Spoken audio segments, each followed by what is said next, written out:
आज हम डिस्कस करने जा रहे हैं एक बहुत ही इम्पोर्टेंट टॉपिक जिसका नाम है ओरल कैंसर। आज हम डिस्कस करेंगे कि ओरल कैंसर होता क्यों है, क्या कारण है, उसके साइन एंड सिम्टम्स क्या हैं,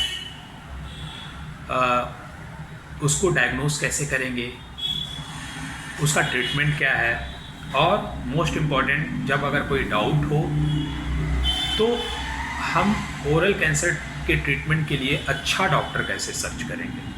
हम आज ये टॉपिक पे बात करेंगे। तो चलिए आज हम शुरुआत करते हैं कि ओरल कैंसर होता क्यों है। पहला तो इसकी मोस्ट कॉमन रीज़न जैसे है कि आप स्मोकिंग करते हो, एक दूसरा अल्कोहल लेते हो, दो तीसरा तंबाकू खाते हो, टोबैको च्यूइंग, ठीक है। उसके बाद अनहेल्दी डाइट हो, उसके बाद फिर फैमिली हिस्ट्री हो, आपकी इम्यूनिटी वीक हो, जैसे गंदगी आपके मुंह में है या स्वेलिंग है या कोई प्रॉब्लम है, आपके मुंह में बीमारी है लेकिन आप ट्रीटमेंट नहीं करवा रहे हो, आप सोच रहे हो अरे क्या फ़र्क पड़ता है, इससे कुछ नहीं होना जाना। तो क्या होगा कि कम से कम इतना तो फ़र्क पड़ेगा कि मुंह की गंदगी या बीमारी से कि आपकी इम्यूनिटी कमज़ोर होगी, और जब आपकी इम्यूनिटी कमज़ोर होगी तो आपको कोई भी बीमारी होने का खतरा बढ़ जाएगा। सिर्फ ओरल कैंसर नहीं, धरती पे कोई भी बीमारी है वो आपके वीक इम्यूनिटी के कारण ही होती है। कोविड में भी देखिए क्या किया गया, वैक्सीनेशन किया गया लोगों का ताकि आपका इम्यूनिटी स्ट्रांग हो, तभी आप कोविड से लड़ पाए या लड़ रहे हैं, जो भी आपको हो। ठीक उसी प्रकार जब भी मुंह में गंदगी होती है, बीमारी होती है, तो आपकी इम्यूनिटी को वीक करती है, और जब इम्यूनिटी वीक करेगी तो ओरल कैंसर ही नहीं, शरीर में जो भी बीमारी है उसका होने का खतरा बढ़ जाएगा। ये कारण है। अनहेल्दी डाइट हो गया, ठीक है ना। तो आपको ये सब कारण पे ध्यान रखना है, ध्यान देना है, ठीक है। अब हम आते हैं कि साइन एंड सिम्टम्स क्या होते हैं। तो सबसे पहले कि जैसे अल्सर हो मुंह में और वो हिल हो नहीं रहा हो, ठीक है, या शोर हो या हिल हो नहीं रहा है, ठीक है। उसके बाद आपके मुंह से अनएक्सप्लेन्ड ब्लीडिंग आ रही हो, ब्लीडिंग आ रही है लेकिन पता नहीं चल रहा है ब्लीडिंग क्यों हो रही है।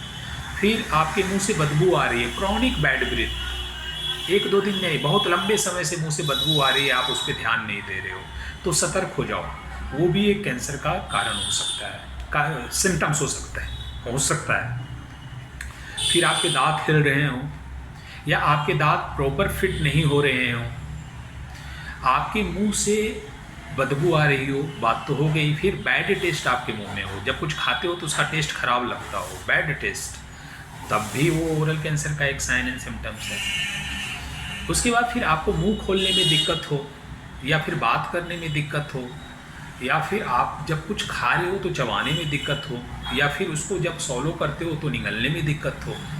फिर आपके जो जॉ होते हैं, लोअर जॉ, अपर जॉ, वो स्टिफ हो जाता हो, स्टिफ हो गया हो, या फिर आपके जॉ में स्वेलिंग हो गई हो, फिर उसके बाद आपकी माउथ ओपनिंग रिड्यूस हो गई हो, ये सारे हैं सिम्टम्स। उसके बाद आपका ये सारे, फिर रेड कलर के लाइन या पैचेज दिखेंगे आपके मुंह में, या वाइट कलर का पैचेज या लाइन दिखेगा, ये सारे ओरल कैंसर के साइन एंड सिम्टम्स हैं। अगर इनमें से आपको कुछ दिखे, ब्लीडिंग भी अगर दिखे, आजकल नॉर्मल है ब्लीडिंग होना, बहुत सारे केस में मैं भी देखता हूँ, तो आपको सतर्क हो जाना है कि आपको कहीं ओरल कैंसर तो नहीं।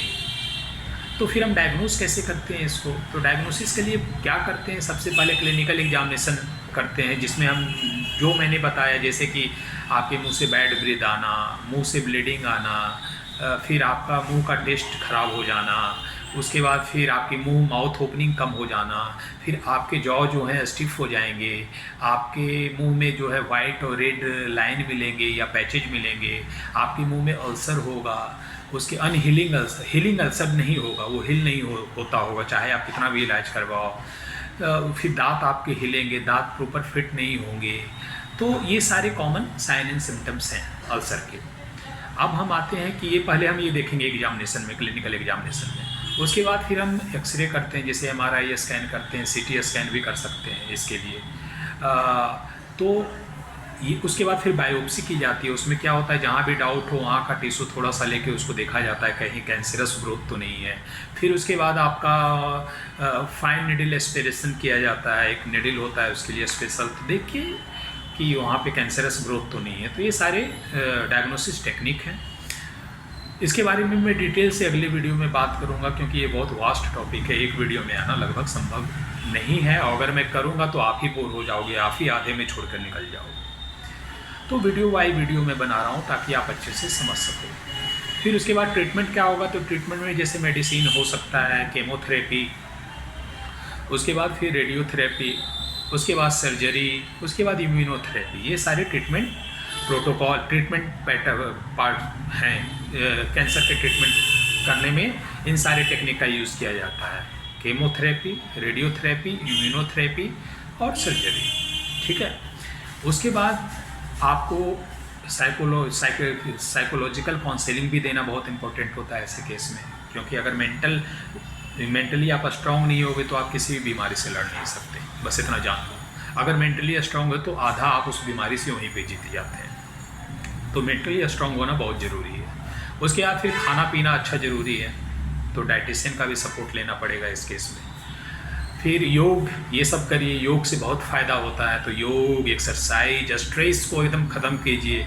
तो ये सारे ट्रीटमेंट प्रोटोकॉल हैं। अब आते हैं कि डॉक्टर कैसे सर्च करेंगे। तो सबसे पहले आपको गूगल पे जाना है, क्योंकि डिजिटल ज़माना है, तो गूगल का फ़ायदा उठाइए। जाके सर्च करेंगे, गूगल पे जाएंगे, एमडीएस डिग्री क्या होती है देखेंगे, एमडीएस डिग्री का फुल फॉर्म क्या होता है देखेंगे, डेंटल स्पेशलाइजेशन क्या होता है सर्च करेंगे कि डेंटल स्पेशलाइजेशन कितने प्रकार के होते हैं सर्च करेंगे। उसके बाद सर्च करेंगे ओरल मैक्सिलोफेशियल सर्जन क्या होते हैं, क्योंकि oral maxillofacial surgeon with fellowship in oncology, ये सर्च कीजिएगा। वो ही स्पेशलाइज्ड होते हैं ओरल कैंसर के ट्रीटमेंट के लिए। जब भी ओरल कैंसर का ट्रीटमेंट करवाना हो तो oral maxillofacial surgeon with fellowship in oncology आप सर्च कीजिए। उसके बाद उसमें और भी टीम की ज़रूरत होती है, जैसे डाइटिशियन की ज़रूरत होती है, साइकेट्रिस्ट की ज़रूरत होती है।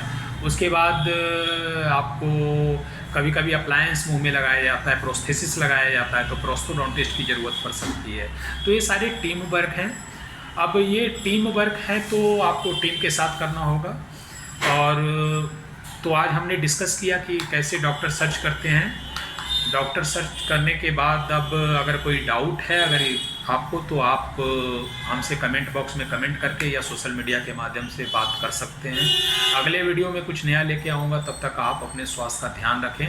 Take care, enjoy.